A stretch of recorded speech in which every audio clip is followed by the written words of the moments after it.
DC The Don dropped his long-awaited album Rebirth the other day, with this being a solid album and probably my favourite album this year. DC has been hyping up this album for about a year now, with it being worth the wait. We would get 4 singles for this album, with Fly Enough to Be Virgil being my favourite single for this album, and a top tier DC song in general, and one of my favourite songs on the whole overall album. But let's actually get into the album. Overall, it's solid. I like the direction DC is going into these new styles and sounds he does on this album, with us getting hype, hard songs like Venus and God Level, then us getting chilly vibey songs like Holy Matrimony and Fly To You, then DC switching it up a little bit and giving us slow paced songs like Stellar Rose and Will You Be Mine. These 2 songs are beautiful though, but with most songs in general that are slow paced, I gotta actually listen to it multiple times before I can actually appreciate the song for what it is, and actually with it. That's just how I've always been with slow songs. Still a beautiful song though, and they're not mid by any means. Going into my favourite song on this album, it would definitely be Holy Matrimony. I definitely said that wrong. When I first listened to this and reacted to this the first time, I was happy as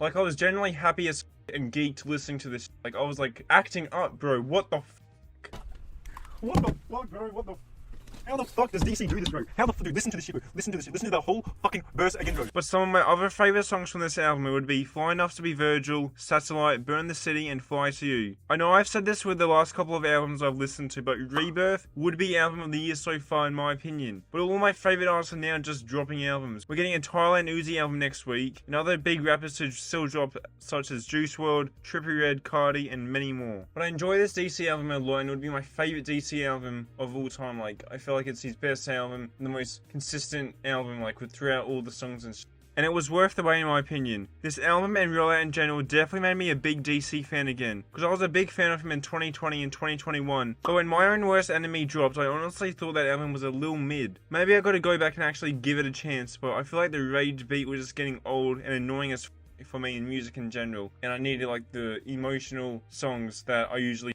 with. I know most of you will disagree with me and leave hate comments for me not liking My Own Worst Enemy, but I just feel like it's a very mid album in my opinion, and one of DC The Don's least best albums. It's an unpopular opinion, I know. I'm excited to see what DC is going to be doing next and how he will evolve his sound and style with this next album. DC has said he'll be going on tour though. I hope he tours Australia, because the last time he toured here, he didn't come to my city, and seeing DC live would be fire as and I need to see him live. But my overall thoughts on Rebirth by DC The Don is that it's a solid album. It's my favourite album this year. But Uzi album will for sure be my favourite album this year when it drops. Let me know if you with Rebirth by DC The Don. Check out my channel for more rap videos. Like and subscribe for more. It's been DC. See ya.